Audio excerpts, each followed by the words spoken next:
Hello everyone, hope you're having a great day. Today we're going to dive into a tense and emotional story where Tuna is secretly threatened, Alex is cleverly deceived in business, and behind all of it, someone in the shadows may be pulling the strings to sabotage them both. Who is really controlling the game and how far will they go? If you find this video interesting, don't forget to hit the subscribe button so you don't miss the next episodes. The moment those doubts crept in, everything inside me just tightened. I kept picturing Alex walking beside another woman, and not just any woman, but someone already holding a child. The image burned in my mind, twisting into something I couldn't control. My thoughts raced so fast they drowned out everything else. I didn't know whether the fear came first or the jealousy, but I knew one thing for sure. I wasn't ready to lose Alex. Not like this, not to someone I didn't even understand. So before hesitation could drag me back, I grabbed my phone and called Dewey. My voice wavered, but my decision was firm. I told him I needed to go to the farm, right now. I needed him to find that girl, look her in the eye, and tell her to stay away from Alex, to make it clear that if she didn't, the consequences would be unpredictable. I didn't even recognize my own voice saying those words. It didn't sound like the person I believed I was. But fear twists people. It changes their logic, distorts their kindness, pushes them onto edges they never knew they would approach. And I was already slipping. Meanwhile, at the farm, things were unfolding quietly. The woman making cakes, gentle, patient, unassuming, had tried calling Alex. But her call didn't go through. All she got was that cold, robotic message. The number you have dialed is temporarily unavailable. She sighed, set aside her worry, and left the cakes on the table for Alex to enjoy later. She didn't seem suspicious of anything, just someone trying to hold her small world together. Her child giggled softly while bouncing on the bed, and she paused to watch, her shoulders relaxing for a brief moment. Then she coaxed the little one to keep playing safely while she picked up the broom, sweeping through the corners, humming under her breath. The farm was peaceful, almost too peaceful, the kind of peace that makes the next moment hit even harder. Because suddenly, without warning, Dewey appeared in the doorway. The woman froze, broom halfway lifted. Dewey wasn't someone she recognized, yet he walked forward with quiet purpose, gesturing to the chair. "Sit," he said. Something about his tone made her obey before she could even think.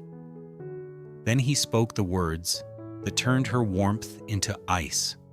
He told her to stay away from Alex, for her own peace and for her child's sake. Told her that if she didn't, the consequences could be unpredictable. The exact message I had told him to deliver. Her eyes widened, not understanding where any of this came from. She didn't know Dewey, didn't know why Alex's name was suddenly tied to threats, and definitely didn't know who would send someone like him to her doorstep. The warning wasn't loud, but it was sharp. The kind of sharp that cuts quietly and deeply. When Dewey left, the room felt heavier. She held her child tightly, fear creeping into her bones. Her mind spun with questions. Who sent him? Why Alex? Would they hurt my child? Should I call Alex? Would calling make it worse? That emotional conflict cracked something open inside her. Just minutes earlier, she was wrapped in the simple peace of domestic routine. A child playing, cakes waiting, sunlight slipping through the windows. But now everything felt tainted, threatened. The kind of fear that doesn't shout, but lingers like a shadow behind every breath. The child's laughter, once soft and sweet, suddenly felt fragile, almost vulnerable. like a tiny bubble that could burst with one wrong word.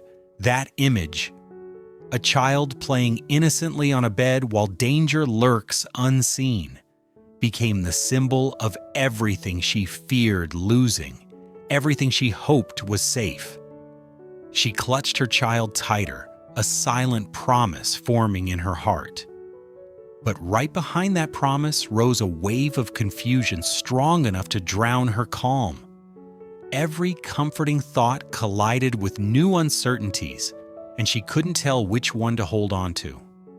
Around her, the farm itself seemed to shift. The same open space that felt warm and breathable now felt stifling, as if the air had thickened with tension. Every sound, a broom brushing the floor, toys rolling, the faint rustle of leaves outside, suddenly carried weight, like each small noise was wrapped in a larger silence full of fear. Inside her mind, thoughts scattered everywhere, just like the toys on the floor. Those scattered toys became a perfect reflection of her heart, jumbled, chaotic, full of pieces she didn't know how to gather. She wanted to believe in something steady, in Alex, in their connection, in the possibility of a safe future. But the warning had cracked that belief, letting doubt seep in like water through broken wood.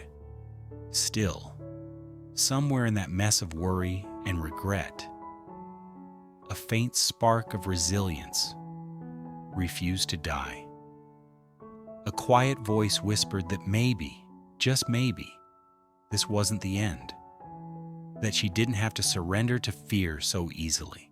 But the psychological turmoil only grew stronger as she cleaned, each movement mechanical, each thought tangled. Her mind bounced between fear for her child, confusion about Alex, and the bitter taste of threat hanging in the air. The sound of the child giggling in the background, normally comforting, now felt like a cruel contrast. Joy fighting against danger, innocence against unseen hostility. And while she tried to steady her breathing far away, Alex's world was beginning to fracture too. He received a call, a sharp, urgent one, from Min. Min immediately denied ever arranging any import or sending anyone to meet Alex. Said he had just returned from a trip. Said someone was impersonating him. The tension in Alex's chest tightened as Min insisted they meet directly to discuss everything. Alex hung up, immediately dialed Lon, and told her to come with him. They needed clarity, and they needed it now. What they didn't know yet was that their meeting, just like the confrontation at the farm, would become another turning point. Another moment where confusion meets truth head on. But that comes next. Alex was in the middle of going through documents when his phone buzzed. He glanced at the screen, saw Min's name, and felt that familiar knot tighten in his chest. He hesitated for half a second, then picked up. Alex here. On the other end, Min's voice came through clear, impatient, almost offended. Alex, I just landed and heard something very strange. Someone used my name to negotiate an import with you? Alex straightened in his chair. Yeah, your assistant. The guy you sent before your trip. We already sent him a 20% advance to secure the goods. What's wrong? There was a long pause. I don't have any assistant handling imports for me, Min said slowly. I've been out of the country. I didn't send anyone. I didn't approve any deal. Whoever came to you wasn't from me. The words hit Alex like cold water. For a moment, all he could hear was the dull echo of his own heartbeat. Wait, he said, trying to process. You're saying you didn't send Sun? You didn't assign anyone to contact us? I don't know who Sun is, Min replied. And if someone took money under my name, that's a problem for both of us. We need to talk in person. No more calls. Meet me at the cafe near my office. I want everything laid out clearly." Alex swallowed, forcing himself to stay composed. "All right, I'll be there. I'll bring Lon too. She handled a lot of the details." "Good. I'll see you soon." The call ended, but the room didn't feel the same anymore. Alex leaned back, staring at the ceiling. In one moment, suspicion had stopped being just a feeling. It had become confirmation. Someone had played them. And not just with money, but with trust, with names, with reputations. He called out for Lon and quickly filled her in. Her eyes widened when she heard Min had never even heard of Sun. "So, we were never dealing with Min's side at all," Lon said quietly. "We were dealing with an impersonator from the start." Alex nodded.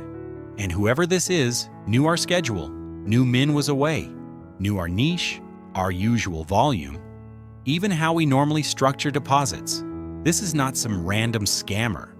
This is someone who studied us." Lon clenched her jaw. "Then let's go hear Min out. And after that, we hunt." A little later, they walked into the cafe Min had mentioned. Late afternoon lights spilled through the windows, turning the space warm and calm, completely opposite of what they were feeling inside. Alex chose a table where he could see the entrance, nerves wound tight like a drawn bowstring. Lan sat next to him, phone in hand, already pulling up the details she'd collected. Sun's number, the transfer slips, the blurry license plate from the warehouse. Min arrived a few minutes later, dragging a small suitcase behind him. He looked tired, but there was a sharpness in his eyes that told Alex this was about more than annoyance. This was about pride and reputation. They barely exchanged greetings before the topic landed on the table between them. "Show me everything," Min said. Lon turned her phone toward him, starting with Sun's photo. A plain face, the kind you'd pass on the street without looking twice. An ordinary shirt, a neutral expression. On the surface, he looked harmless. Underneath, he represented a disaster. "This is the guy who came to us," Alex said. "He said he was your staff in charge of coordinating your imports while you were traveling. He knew your route, your usual order sizes, the products in your niche. He spoke like he'd worked with you for years." Min stared at the photo for several seconds, searching for even a flicker of recognition. There was none. "I've never seen this man before," Min finally said. "He's not in my company. He's not in my records. If he's using my name, that means someone gave him access to information they shouldn't have." Lon swiped to Sun's phone number next. "This is the contact he used," she explained. "Saved as Sun, assistant to Min. He always picked up, always answered quickly. We wired 20% of the order to the account he sent, under his own name. After that, silence." His phone went dead. Min shook his head. "None of my employees use this number, and we don't have an assistant named Sun. Whoever this is, he's exploiting my brand and your trust at the same time. If word of this gets out, my partners will start doubting my internal controls. This could hurt both of us badly." Alex felt a flash of anger at himself. He replayed every step in his mind. The handshake, the documents, the casual way Sun had mentioned Min's schedule, the sense of familiarity he'd projected. None of it had raised alarms back then. That was the most frustrating part. "We thought we were being cautious," Alex said. "We checked the basics." But he always had an answer. He knew enough about your operations to sound real. Min frowned. "Then somebody close to one of us is talking, or someone's been watching for a long time from the shadows." Lon brought up the photo of the vehicle they'd captured near the pickup site. "We got part of a license plate," she said. "Not crystal clear, but enough to trace. The transfer went to an account under the name Son, but all follow-up attempts failed. It feels like a ghost trail, but ghosts don't usually know this much."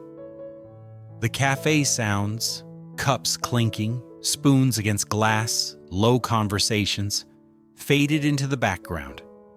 At their table, every detail felt heavy. They weren't just discussing a lost deposit. They were peeling back a layer of something bigger, something designed. "This is more than a scam," Min said slowly. "This is sabotage. Targeted. Timed? I was out of the country. You were in a hurry to close a slot. Someone calculated that exact window." Alex nodded. "And they didn't just take money. They damaged the trust between us. If you had believed I'd invented this story, we'd be done. That feels too precise to be an accident." Min sat back, exhaling. "So what now?" Alex straightened, his voice firming. "First, we stabilize. In 2 days, I'll personally arrange a shipment for you. Direct. No third party, no assistant. Just you and me verifying every step. That way, if anyone starts whispering, we have proof we're still solid." Min considered it, then nodded. "All right, 2 days. I can accept that. But only if you also do something else. Find this Son. Find whoever is behind him. I don't want this hanging over either of us." Alex didn't hesitate. "We will. Lan will start with the license plate and security cameras. We'll pull bank transaction data, trace the account, cross-check locations. We'll dig into recent leaks, see who had access to what. I won't let this stay in the dark." Lan felt the weight of his words, but also the ignition of purpose. "I'll work on it as soon as we leave here," she said. "Someone coordinated this. No one this prepared moves alone." As they wrapped up, Alex's eyes drifted back to the photo of Son on Lan's screen. In the glow of the cafe lights, the image seemed almost symbolic. A calm, meaningless face that hid a carefully crafted lie. A quiet reminder that their world was no longer as stable as it seemed. They left the cafe with more questions than answers, but with one shared resolve. Whoever had stepped into their lives under Min's name would not remain a ghost forever. What Alex didn't realize yet was that the damage wasn't limited to contracts and deposits. Somewhere far from the cafe, on a quiet farm, fear was already being sown into the life of someone he cared about. Tuna sat on the edge of her bed, her child asleep beside her, innocent and peaceful. Earlier, she'd been confronted out of nowhere, told to stay away from Alex for her own good. The message hadn't carried Alex's voice, only cold threat. Now, in the stillness of the night, she kept hearing that same warning over and over, as if it had burrowed into her bones. Unseen hands were pulling strings around both of them, in the boardroom and on the farm. As Alex planned investigations and Min demanded answers, someone else, somewhere in the shadows, was quietly watching their moves, adjusting the next step, smiling at how cleanly the trap had closed. On paper, it looked like a failed import and a missing 20%. In reality, it was just the beginning of a much larger plan. The story follows Tu Na, a single mother quietly working on a farm, and Alex, a businessman caught in a dangerous web. Tuna begins to receive anonymous threats and a visit from Dewey, warning her to stay away from Alex or face unpredictable consequences, putting her child's safety in jeopardy. At the same time, Alex discovers he has been deceived by a man named Son, who impersonated Min's assistant, stole a 20% deposit, and tried to ruin Alex's business reputation. Alex and Lon confront Min in a tense cafe meeting, confirming the impersonation and vowing to investigate. As they trace clues like bank transfers and license plates, it becomes clear that a hidden enemy is orchestrating everything from the shadows, targeting both Alex's company and his fragile relationship with Tu Na. The tension rises as love, fear, and betrayal collide.